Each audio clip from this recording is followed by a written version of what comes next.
청년 정치라는 건 별도의 다른 분야가 있는 건 아니고요. 그냥 젊은, 좀 빠르게 시작한 정치인인 거죠. 보통 국회의원 하면은 청와대 출신, 고시 출신, 장차관 출신, 해외 유학파 출신, 최소한 명문대 출신 뭐 이런 분류들이 있어요. 근데 저는 이 5가지 분류에 속하지 못하는 사람이라서 뭐 미래가 밝지 않은 청년 정도 그런 평가를 받았던 건 사실이고요.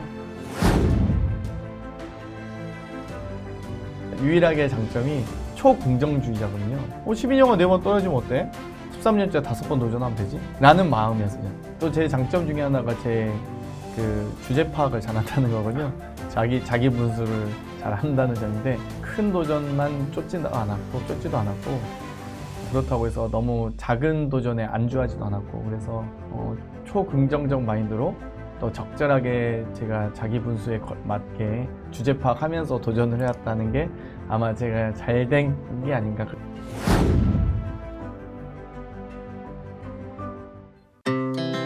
Our hearts beat to the city streets.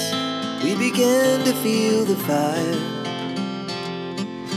We wanna chase the night, wanna dance to the light, pull the stars from the sky, just two hearts running wild.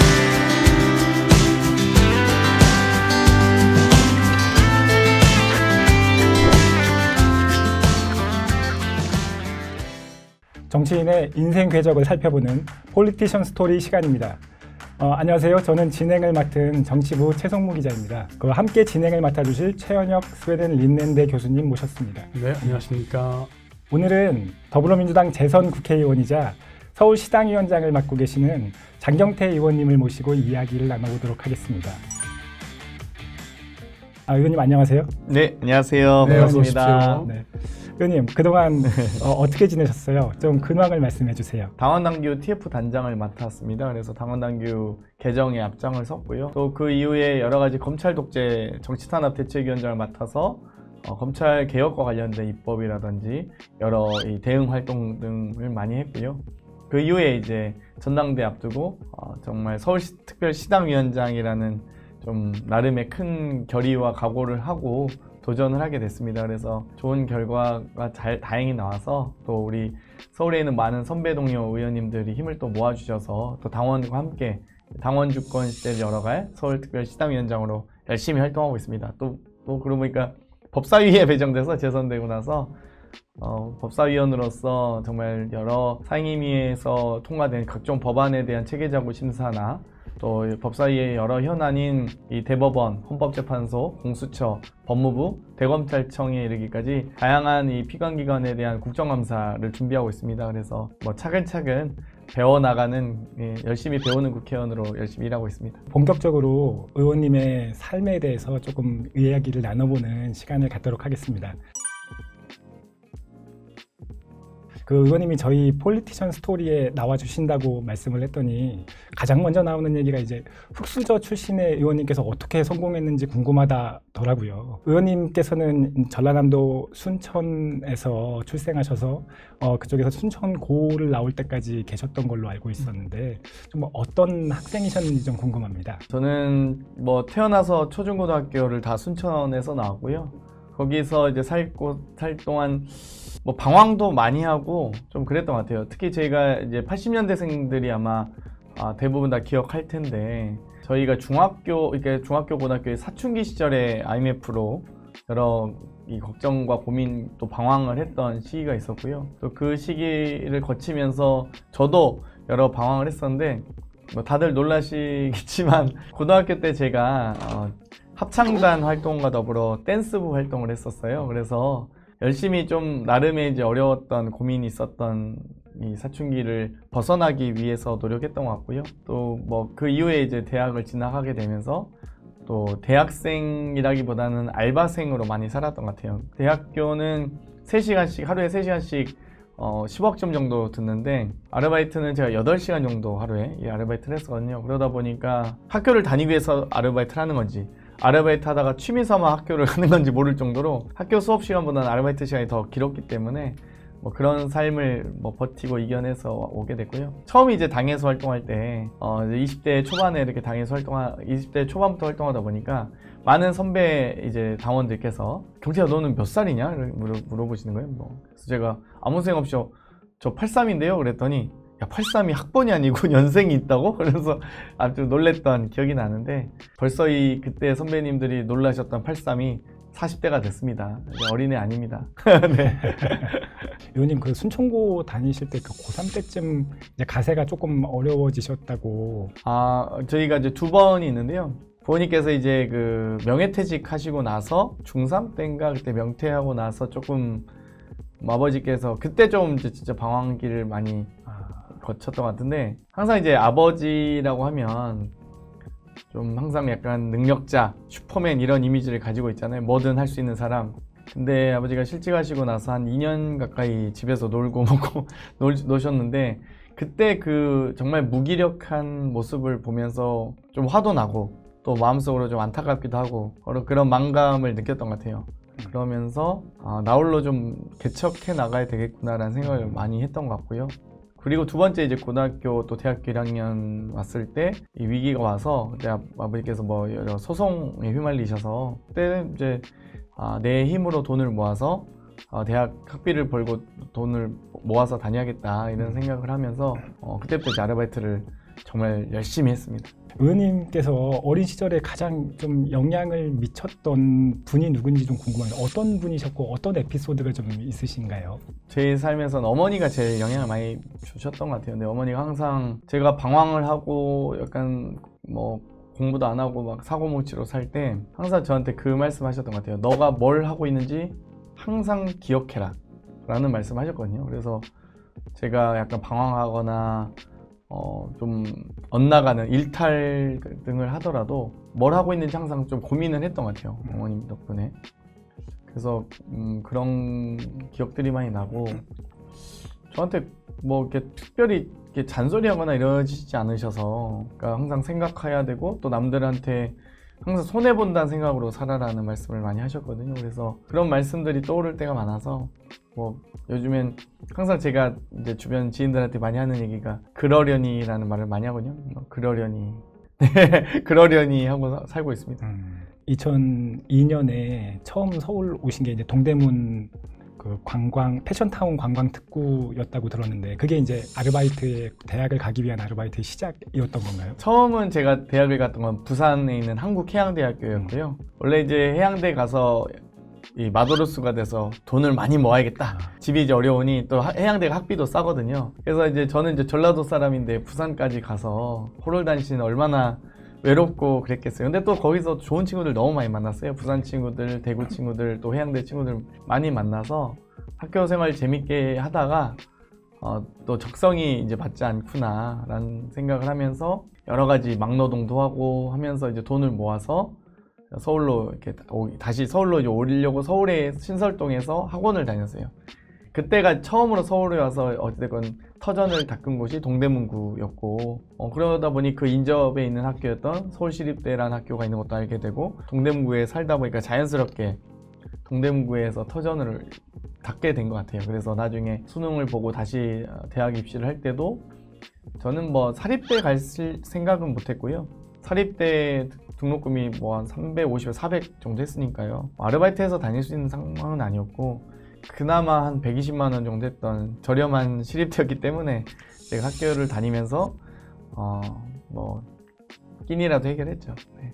그럼에도 이 정치를 사실은 대학 들어가신 다음에 시작을 하신 거잖아요. 이제 강금실 그 당시 열린우리당 서울시장 후보 캠프에서 자원봉사를 하신다든가 그리고 이제 총학생회장에서 출마를 하시면서 이제 여러 가지 길이 열리셨는데 그 어려운 알바를 굉장히 오래 하시면서도 그런 정치에 대한 꿈을 갖게 되신 그 계기가 뭘까요? 제가 뭐 학자금 대출을 받으러 갔었는데요. 대학교 1학년 때. 그때 뭐 이렇게 학자금 대출 받다 보니까 그 당시에 뭐 부모님 이렇게 사인 받아오라고 하는 게 있었어요. 그래서 제가 제가 대학생이 학자금 대출을 받는데 왜 부모님 사인을 받아오라고 하는 거냐.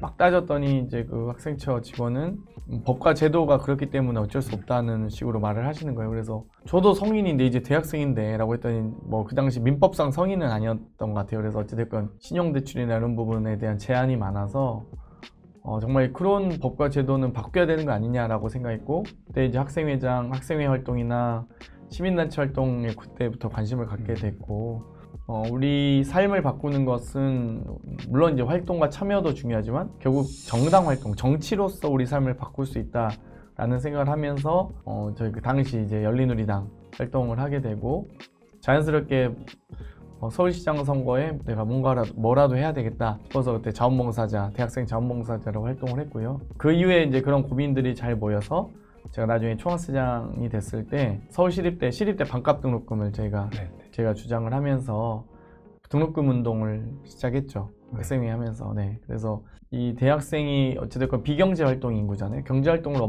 할 수 없는 상황인데 먼저 누군가가 국가가 나서서 등록금만 보존해주면 취업하고 나서 갚으면 되는데, 소위 등록금 후불제에 대한 논의라든지 취업 후 상환제도에 대한 논의가 그때 막 있을 텐데 좀 너무 저는 막막하더라고요. 조금만 누군가가 저에게 학비만 지원해 줘도 제가 좀 지금 대학생인 상황만이라도 좀 누군가가 보호해 줬으면 좋겠는데, 혹은 지원해 줬으면 좋겠는데, 정말 기댈 곳이 없는 학생들에겐 너무나 막막한 냉정한 현실에 맞닥뜨리면서 제가 그런 고민들을 많이 했죠. 네.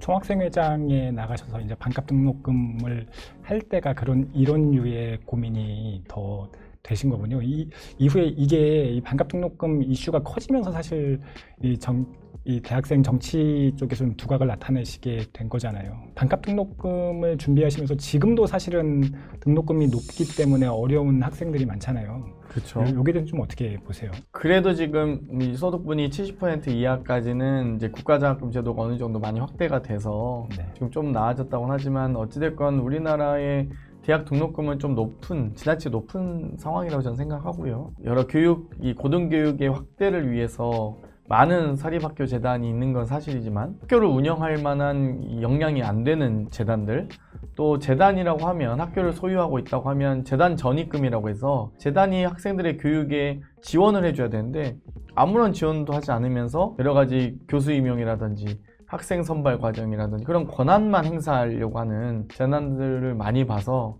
좀 저는 안타깝게 생각하고 있고요. 재단도 어찌됐건 교육재단이라면 공공성을 좀 확대를 위해서 좀 사회적 책임을 느꼈으면 좋겠다는 생각을 하고, 그와 더불어 국가도 좀 제대로 공부하고자 하는 또 괜찮은 대학재단이라면 좀 지원도 확대할 수 있도록 좀 우리나라가 교육 내실화가 좀 더 이루어졌으면 좋겠어요. 보통 의원님을 볼 때 좀 어린 나이에 화려하게 좀 의원으로 데뷔하신 게 아닌가라는 말씀을 하시는 분도 있는데, 사실은 꽤 오랜 기간 동안 원외로 고생을 많이 하신 걸로 저는 알고 있고, 그리고 그 당시에 뭐 제가 들었던 어떤 의원님은 장경태는 참 혼자 고생 많이 했어 뭐 이런 얘기도 사실 들었는데, 그 원외 청년 정치인으로 사시면서 가장 어려웠던 점은 좀 뭘까요? 원외 청년 정치인으로서, 청년 정치라는 건 별도의 다른 분야가 있는 건 아니고요. 그냥 젊은, 좀 빠르게 시작한 정치인인 거죠. 근데 9번의 공직 당지 선거 중에서 제가 12년간 4번 연속 도전해서 떨어졌거든요. 그때 많은 분들이 보통 국회의원 하면은 청와대 출신, 고시 출신, 장차관 출신, 해외 유학파 출신, 최소한 명문대 출신 뭐 이런 분류들이 있어요. 근데 저는 이 5가지 분류에 속하지 못하는 사람이라서 12년간 4번 연속 다 떨어졌을 때는 이미 30대 중반가량 됐었고, 다들 평가가 뭐 장경태는 끝났지 뭐 미래가 밝지 않은 청년 정도 그런 평가를 받았던 건 사실이고요. 그런데 제가 유일하게 장점이 초긍정주의자거든요. 12년간 4번 떨어지면 어때? 13년째 5번 도전하면 되지? 라는 마음이었어요. 저는. 또 도전을 하더라도 또 지나치게 허황될 필요도 없고, 또 지나치게 쉬운 도전도 할 필요 없고, 적당하게 제 장점 중에 하나가 제 그 주제 파악을 잘한다는 거거든요. 자기 분수를 잘 한다는 점인데, 적정하게 제가 다음 스텝으로 나아갈 수 있을 만한 도전들만 해왔어요. 사실 막 너무 큰 도전만 쫓지도 않았고 그렇다고 해서 너무 작은 도전에 안주하지도 않았고, 그래서 초긍정적 마인드로 또 적절하게 제가 자기 분수에 맞게 주제 파악하면서 도전을 해왔다는 게 아마 제가 잘 된 게 아닌가. 그 이후에 5번, 6번, 7번, 8번, 9번의 도전을 모두 다 성공했기 때문에 그 성공만 보신 분들은 후반전만 보신 분들은 야 역전승을 잘했네 막 골득실이 좋네 라고 생각할 수 있지만 전반전까지 다 보신 분들은 전반전에 얼마나 제가 죽을 썼었는지 잘 아실 거고요. 그때 TV를 끄신 분들도 많죠. 그래서 후반전까지 잘 지켜보셨던 분들은 정말 막판 대역전극의 드라마를 보실 수 있지 않았을까 이런 생각도 듭니다.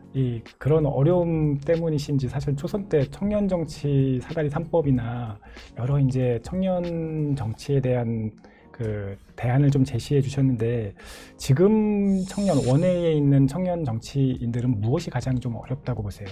여러 관련 입법들도 많이 했는데요. 제가 했던 1호 법안이 지방의원 후보자 후원회법이었고요. 또 이후에 지방의원 후원회법을 발의하고 지금 시행이 되고 있습니다. 통과가 돼서 국회의원은 후원회를 두고 후원회 직원도 둘 수 있지만 지방의원 후원회가 금지되어 있었거든요.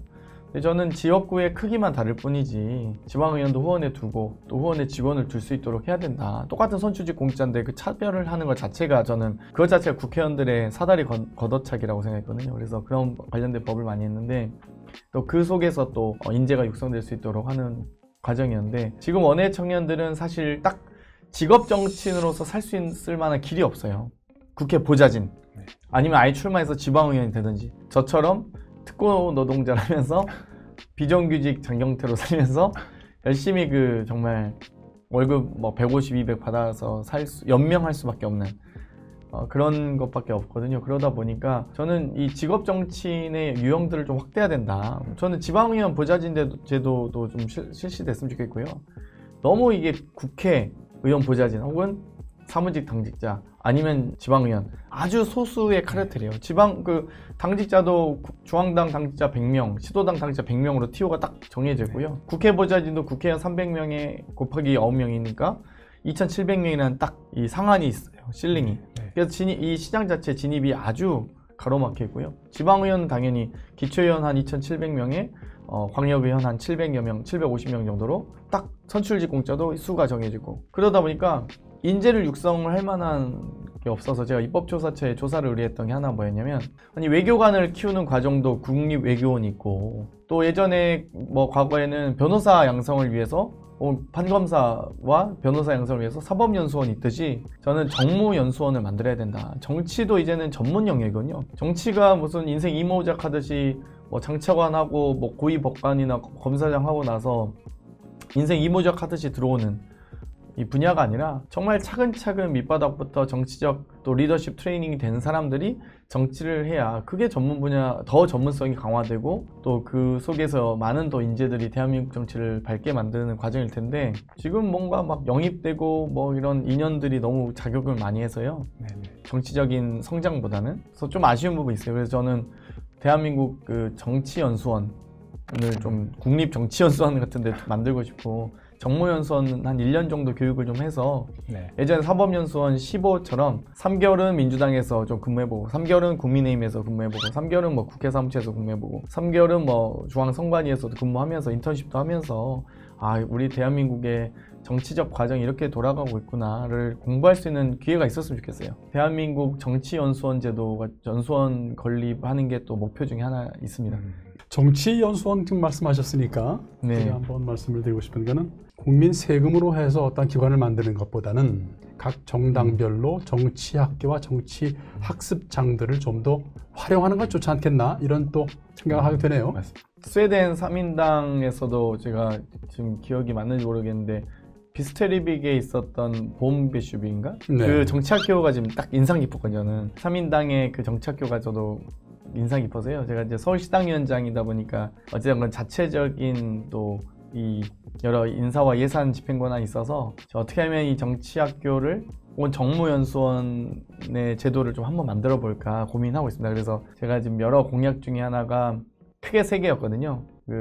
과거에는 광장에서 짱돌을 던졌다면 지금은 이 온라인 광장에서 온라인 짱돌을 던지는 시대다라고 하면서 민주당 방송국 만드는 공약이 하나 있고요. 또 하나는 이제 당원축제, 당원주권 시대에 맞는 당원축제가 공약이 하나 있고 마지막 하나가 이 인재 육성 과정을 프로그램화해서 그냥 일주일에 한 번 와서 한 4-5번 이 아카데미 하고 끝나는 그런 방식이 아니라 좀 더 체계적으로 좀 만들 수 있는 방식들을 더 좀 고민하고 있습니다. 그래서 지금 좀 인재 육성 프로세스를 좀 최소 6개월 과정 정도 지금 실제 이 뭐 여러 대학교의 정치대학원 과정과도 연계할 수 있는 과정을 또 저희가 많이 고민하고 있거든요. 뭐 최고위 과정, AMP 과정처럼 만들어서 그래서 너무 이제 비용이 많이 들지 않도록 정치 연수생 과정을 좀 만들어 볼까. 그때 너무 영감 깊어서 3인당의 그 청년 3인당의 정치학교 과정이 너무 저는 인상 깊었고 그냥 말로만 듣는 거하고 또 직접 가서 본 거하고 다르잖아요. 그래서 차근차근 제가 만들어 보려고 하고 있습니다. 네. 스웨덴에 오셨을 때 제가 기억 남는 게 본메시픽에서 우리 그 청년 두 사람, 우리 장애인까지 포함해서 함께 노래를 부르고 그다음에 춤을 췄던 그런 기억이 나거든요. 그래서 아까 어렸을 때 그 춤과 그다음에 합창을 배웠다. 그런데 저는 딱 머리에 떠오르는 게 그래서 그때 그 끼가 있었구나. 지금도 기억 남는 그런 노래가 있어요? 보통 가사를 제가 못 외워서 저희 세대가 이제 노래방 세대다 보니까 가사를 이렇게 보면서 부르긴 하는데요. 보면서 부를 수 있죠. 부끄럽네요. 앞으로 하나 이제 외워가지고 네. 한번 해도 좋을 것 같습니다.